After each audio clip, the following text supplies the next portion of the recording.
Nowadays, crime has been a threat, especially for a woman. Crime can be anywhere, anytime, and to anyone. So we are here to drive a project of women empowerment, which is a simple course of crime prevention and self-defense. So let's go. Did you know that Kuala Lumpur records the highest number of index crimes per 100,000 population in Malaysia, while Kinabalu and Sabah remains the lowest, as recorded in Malaysia's Crime Statistics 2019. Index crimes include certain types of violence and property crime, including robbery, murder, vehicle theft, break-ins, and rape. Oftentimes, women like me and you are primarily targeted due to our vulnerability. Hence, we foresee the urgency to initiate a program that empowers women in general. We stand by three primary objectives in the formation of this program. Firstly, we want to raise awareness and educate women on the importance of crime prevention, and also we want to emphasize the importance to learn self-defense skills. Secondly, we feel obliged to impart this knowledge and skills that one would often overlook. Lastly, we want to demonstrate necessary skills, tips, and techniques that will be able to protect women from any crimes and harm via online platforms. The definition of crime. What do we understand about crime? Basically, crime means an action that constitutes an offense and it is punishable by law. So, who bear the responsibility in detaining and apprehending criminals or offenders? Well, police are in charge in curbing any vicious and malicious activities that defy. For your information, street crime is very common in Malaysia. Occurring daily, street crime includes robbery, assault, burglary, and even rape. The criteria of victim: age, occupation, the time of day a person work, and the area in which they live could also contribute to criminal victimization. In addition, children, women, elderly people, disabled persons, tourists, night shift workers, and students are among the populations that are vulnerable to crimes. Besides, potential victims may be signaling their vulnerability to the criminals through gestures and body language. This was based on several non-verbal signals, such as posture, body language, and lack of awareness of their surroundings. These were among the personal attributes that increase a person's likelihood of being a victim.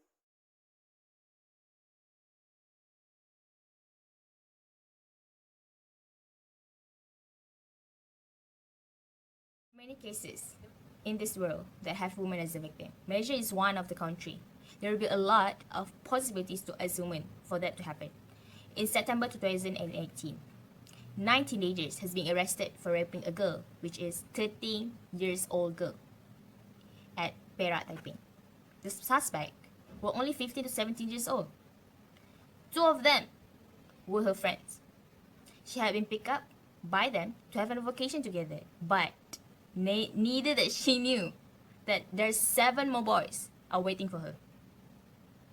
For 1 week. She had vacation for 1 week, and that 1 week she had been raped. She only told her teachers about these incidents after the vacations happened. In April 2020, this year, 2 Mongolian girls, women, has been alleged raped by police inspector. This is because they had been stopped by the officer because of the roadblock, and because of that, they have been charged under the anti-trafficking in person and anti-smuggling of migrant. But after verifying, they were indeed a victim, and then they have been placed under the protection order. Another cases in April 2020, which is the same month, because of this COVID-19, there's a lot of pandemic happens around the world. Because of these incidents happen, there's a lot of sexual harassment has been made. Hi, Assalamualaikum. Now I'm going to talk about crime prevention. Do you know what is crime prevention? Crime prevention is the attempt to reduce the victimization and deter crime and criminal. It is when a woman tries herself for not going to that place or areas that has high criminal activity. The next one is the factors of crime. There have 2 main factors of crime. The first one is external factor and the other one is internal factor. Under external factor, they have 3 points. The first one is suitable time. Second one is strategic location and situation. The other one is right chances. So I give an example for suitable time. For example, a woman walking alone at night, so the crime to occur is high. The next one is internal factor. Under internal factor, there have the first one is no precaution or preparation. The second one, no knowledge about self-defense, and the third one, exposed to no harm. Okay, I give example for exposed to no harm. For example, like we as a woman, we are too confident that we go anywhere or we are feel safe without thinking of our safety. Last but not least, how to prevent crime. The first one is seek knowledge on crime and learn how to prevent it, how to encounter the crime. For example, you need to know where is the weaknesses point of the criminals. The second one is stay alert and aware of the third one is create awareness among staff, family, and friends. Everyone, okay, today, next we move on to our new topic, which is human anatomy, the weakest and the attack points for you guys to know. Okay, bear in mind that in our body there is many target points. This example is what are the best spots to aim for in a street fight? On the head, on the body? Give me some options, Shane. Give me some options to hit. All right, so this is great because I always talk about dirty fighting, and I always talk about these spots because no matter how big your opponent is, male or female, you hit these spots, they're going to do damage. The eyeballs, the ears, hair, the throat, all right? All those spots on the face. No one has strong eyelids, right? You stick your thumb into someone's eye, it's going to do damage. If you get a good hold on someone's ear and you tear down, it's going to rip off. It's going to hurt them, okay? The nose is going to do some damage. The jaw, too. If you catch someone on the jaw when they're not ready for it, that's the knockout. The throat, obviously, you can strike to the throat. You can stick your thumb into the throat. You can choke, okay? Once you start going to the body, some spots are the liver. The liver is another spot. It's located on the right side of the body, which means you have to throw either a left hook or a left kick to the body. Okay, if a person's fat or if they have an 8-pack, it doesn't matter. If you catch them with a good shot in the liver, it's going to put them down, it's going to keep them down, okay? The groin, obviously, all right? So kicks to the groin, punches, elbows, anything, grabbing the groin. Seriously, I know it sounds weird, but you get a good hold and you tug on it, that's going to do some serious damage, all right? So those are the areas that you definitely want to go for in a street fight. Obviously, you're not going to do this in a school fight or if you get in an argument with your brother. This is life or death situation. If you do train this, just be careful because these are very vital areas of the body. First of all, first one is the eyes. How do you strike them? Fingertips, okay? You can strike them with your thumb, eye gouge like this, or fingertips. That's the first area of attack of pressure point. Second one is the throat. There are two areas here, the carotid arteries. Any kind of attack, you can attack with your fingers once again, like this. You can attack with a phoenix punch with these fingers to get into there, or you can attack with the C-clamp. Once again, the C-clamp can be either used to grip into the air pipe, or you can use it as just a strike into the air pipe. It also causes a lot of pain and a lot of damage. Just strike it with the C-claw. Okay. Another area, obvious one, is the groin. Okay. Easy way to hit the groin is just with your palm.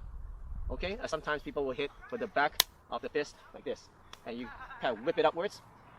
Guys, you probably know that the most painful one is just a flick, right? So use that. Use the flick. You can flick it with your fingers. Flick it with your fingers this way, or flick it with your knuckles this way, or just do a volleyball serve. Okay, those work very well. Knees work very well.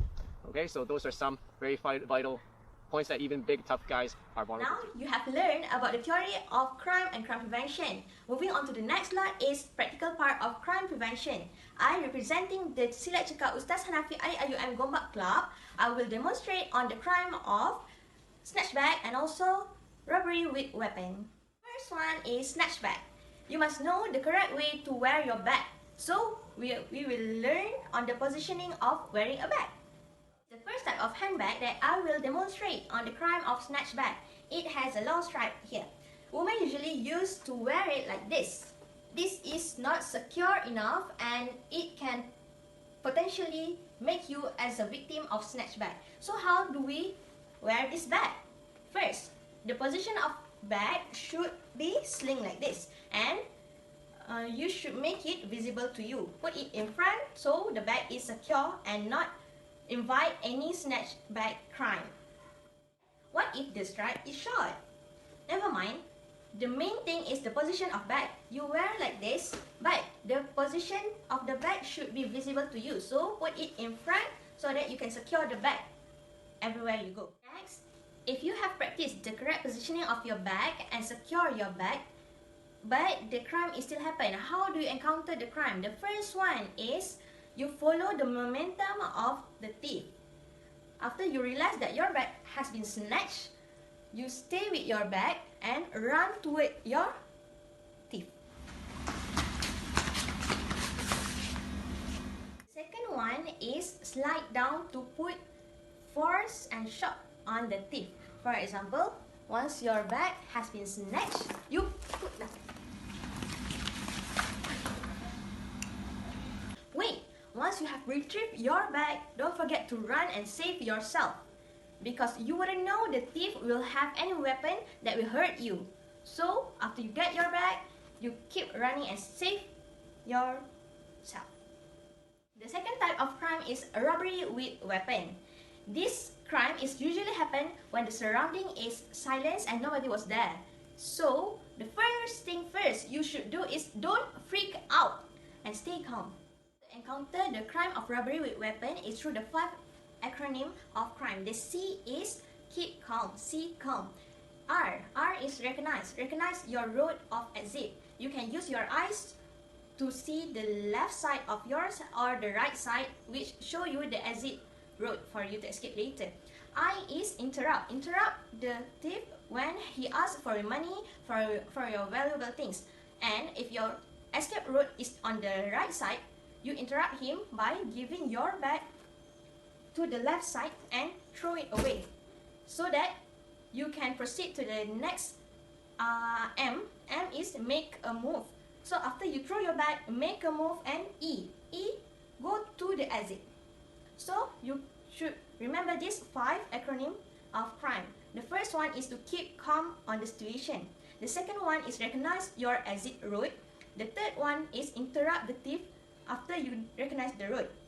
M, make a move after you distract the thief. And the last one is exit through the escape road you have planned just now.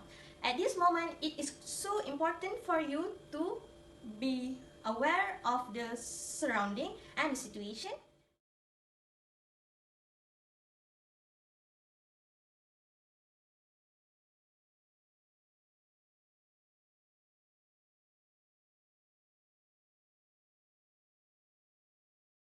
At this moment, your safety is your priority. Save yourself by running to the exit, and don't put yourself in danger or put yourself at risk just to save your things. Your life is much worth it. So let's move on to the sharing session by representative of IIUM Taekwondo Club. So the first one is the hand grip. So when the attacker is in front of you and he grips your wrist. So one way to escape from his grip is that you pull your hands up, twist, and then pull it down. So the fast version will be like this. Okay, that's the first one.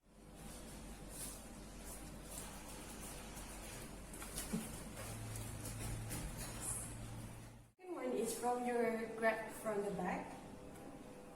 Okay, right here. The first thing you can do, if your hands are free, you can simply search for the private part and then you squeeze it as hard as you can. And if your hands are binded like this, so the first thing you can do is, if the attacker is a bit taller than you, then you can use your head to bump into his face. And then if he is much taller or he is shorter than you, then you can use your heel to step on his toes as hard as you can. So when you step on his toes, he will automatically release the grip.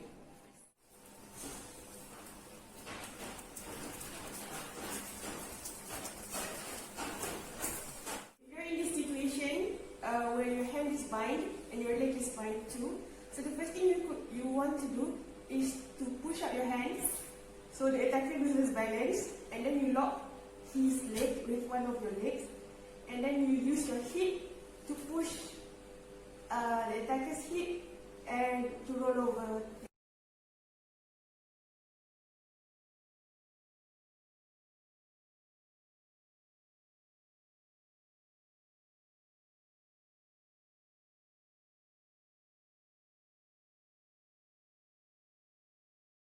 We have come to the end of this project, Women Empowerment Project, Crime Prevention and Self-Defense Skills. We hope that you have gained a lot of benefit from this project, and kindly support us by comment below and also fill in the Google form in the description box below. So that's all from us. Thank you and stay safe. Bye.